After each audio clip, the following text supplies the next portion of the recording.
મંત્રીજી visit પર આવ્યા અને અધિકારી સાહેબ ગેરહાજર। 3 વર્ષથી રોડનું કામ ગોકળ ગતિએ, પણ અધિકારી સાહેબ તો કુંભકર્ણની નિંદ્રામાં જ, જેમને જગાડવાનો પ્રયાસ મંત્રી મુકેશ પટેલે કર્યો છે। કારણ કે અકળાઈ ગયા ધીમું કામ જોઈને। આવો ધીમો વિકાસ થોડી ચલાવે મંત્રીશ્રી, એટલે લઈ લીધો વાસ્મોના અધિકારીઓનો ઉધડો ફોન કરીને। પણ લાગે છે કે એટલામાં સુધરી જવાના સાહેબો।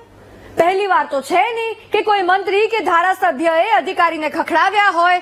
અરે મુખ્યમંત્રીએ પોતે કેટલી વાર ટકોર કરી હશે અધિકારીઓને, પણ હમ નહીં સુધરેંગે થોડા ઓર બિગડેંગેનો મંત્ર અપનાવી રહ્યા હોય તેવા સો કોલ્ડ વિકાસના કાર્યો થાય છે ગુજરાતમાં, તેમના રાજમાં।